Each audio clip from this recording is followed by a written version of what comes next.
Maharashtra TV news, आवाज सर्वसामान्यांचा। Breaking news. Malpur येथील अमरावती धरणाच्या उजव्या कालव्यांची दुरावस्था, पिकांचे नुकसान, शेतकरी चिंतेत। शिंदखेडा तालुक्यातील मालपूर येथील अमरावती मध्यम प्रकल्पातून पाणी सोडण्यात आले असता कालव्याची दुरावस्था झाली आहे। त्यामुळेच आजूबाजूच्या शेतकऱ्यांच्या तोंडाशी आलेला घास हिरावला जाण्याची दाट शक्यता आहे। गहू काढणीला आला असता उजव्या कालव्याचे पाण्याचे आवर्तन सोडण्यात आल्याने शेतात पाणी साचल्यामुळे गहू कसा काढावा या चिंतेत शेतकरी आहेत। पाटबंधारे विभागाचे याकडे दुर्लक्ष दिसून येते। पाणी सोडण्यात शेतकऱ्यांची काही अडचण नाही, परंतु अधिकारी वर्ग काम न करता पाणी सोडतात, फक्त हो म्हणून वेळ निभावून घेतात। मागच्या वर्षीही मार्च महिन्यात पाण्यामुळे शेतकऱ्यांचे नुकसान झाले होते। यापुढे अधिकाऱ्यांनी दुर्लक्ष करू नये, अन्यथा जिल्हाधिकारी कार्यालयात मोर्चा नेऊ किंवा उपोषणावर शेतकरी मार्गस्थ आहेत। शेतकऱ्यांची मागणी एवढीच आहे की पाठाला पिचिंग करून कॉन्क्रिटीकरण झाले पाहिजे। वेळोवेळी बातमीपत्र केल्यावरच जाग येते अशी अधिकारी वर्गाची दशा आहे। संबंधित विभाग डोळे मिटून बसले आहेत की काय असा संतप्त सवाल शेतकरी करतायत। इंजिनियर रोशन सोनवणे म्हणतात की उजव्या कालव्याची अस्तरी करण्याचे काम मंजूर असून लवकरच सुरू होणार असल्याचे त्यांनी नमूद केले। तसेच पियुष पाटील यांनी सांगितले की येत्या 15 मार्च पर्यंत अंदाजेपत्रक तापी महामंडळ जळगाव अथवा कार्यालयात दाखल करण्यात येईल। तुमची पोकळ आश्वासने नको, लेखी स्वरूपात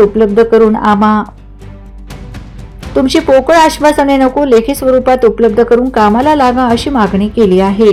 Vande Maharashtra TV media news, Shindkheda प्रतिनिधी प्रभाकर धनगर। पाटला लागलं शेत आहे, पूर्ण गावामध्ये पाणी घुसलेलं आहे। तिथं ना कापता येणार नाही ना मशीन जाणार नाही। आजच ती अशी परिस्थिती की 2-2.5 एकरचा जो गहू आहे तो डायरेक्ट खराब झालेला आहे तो, आणि त्याला लागून त्याला जिवारीचं पण क्षेत्र आहे, त्याला लागून एवढं पाणी आहे। मागच्या वर्षी पण ते साहेब लोक आले, त्यांनी फक्त राऊंड मारून आता याच वर्षी त्यांनी रेतो आणि खडी टाकून दिली, त्याच्यानंतर डायरेक्ट पाणी सोडून दिलं। दुसरं काहीच कारवाई करत नाही, ते फक्त आश्वासन देतात की पुढे ढकललेलं आहे, माहिती दिलेली आहे अधिकाऱ्यांकडनं, मोठं रक्कम देणार आहे ना, आम्ही रिपेअर करणार आहे। हे 5-6 वर्षापासून हेच चालू आहे। कमीत कमी 10-12 शेतकऱ्यांचं नुकसान झालेलं आहे तरी। आता याची पुढची कारवाई त्या अधिकाऱ्यांनी करावी, नाही तर मग शेवटी नाही लावून सगळे शेतकरी नुकसान भरपाईचा दावा त्यांच्यावरती ठोकणारच आहे, नाही जर त्यांनी पुढची कारवाई केली तर। हो दादा, तुमचं नाव काय? भीमराव खंडू माडके। तुमचं शेत आहे का हे? हो। बरोबर, पूर्ण शेतामध्ये पाणीचे? हा, पाणी पुढे।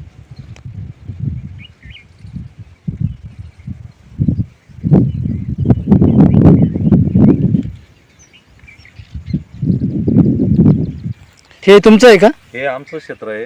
हां मी चतुर रमेश पवार। हां। आम्ही पेरल्यापासून हा जो दरवर्षाचा जो उपद्रव आहे पाटचारीचा, दरवर्षी आम्ही त्यांना माहिती देतो की बुवा सदर पाटचारी ही तुमची कॅपेबल नाही आहे, तरी तुम्ही ती कॉन्क्रिटीकरण करा।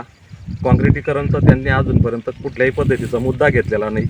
दरवर्षी फक्त ते काय करतात, पाणी सोडण्याच्या अगोदर जे खडी मुरुमची जी जमीन आहे त्या जमिनीवरती झाडे उतरतात आणि पाणी सोडण्याच्या अगोदर JCBच्या सहाय्याने ते कोरून घेऊन घेतात। त्यामुळे काय होऊन जातं, गळतीचं प्रमाण जास्त वाढलेलं आहे। दरवर्षी आम्ही त्यांना निवेदन देतो, पण त्या कुठलाही पाठपुरावा करत नाही। हे जे नुकसान झालेलं आहे, तर याची आम्ही मागच्या वेळेस आपल्या माध्यमातून सुद्धा आम्ही त्यांना माहिती दिली होती की कांद्याचं नुकसान झालं, पंचनामा झाला, पण कुठल्याही पद्धतीचं आम्हाला त्याच्यातून आर्थिक सहाय्य शासनाने दिलं नाही।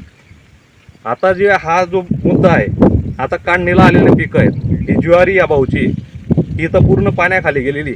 आता आमच्या गहूचं पण पूर्ण नुकसान आहे। इथून जर सर्व जेवढी बी क्षेत्र आहेत, आमचा एकच मुद्दा आहे, पाटचारीचा हा जो कॅनल जो उजवा कालवा आहे याला कंटिन्यू तुम्ही कॉन्क्रिटीकरण करा कलवाड्या शिवाऱ्यापर्यंत। आम्हाला दुसरं कुठलीच मागणी नाही।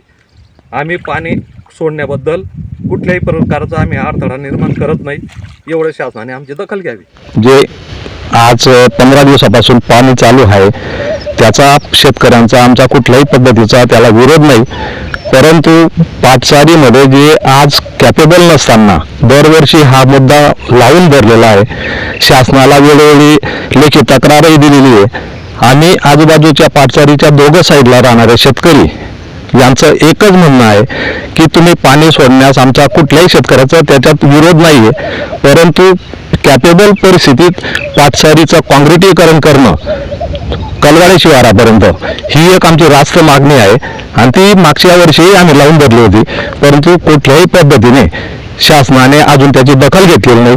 हा शोकांतिक आहे. तरी शासनाने स्थानिक लेवलला पंचनामा करून शेतकऱ्यांना न्याय द्यावा ही आमची रास्त मागणी आहे. वंदे महाराष्ट्र टीव्ही न्यूज, आवाज सर्वसामान्यांचा. अशाच नवनवीन बातम्या पाहण्यासाठी आमच्या चॅनलला सबस्क्राईब करा, बेल आयकॉनला क्लिक करा.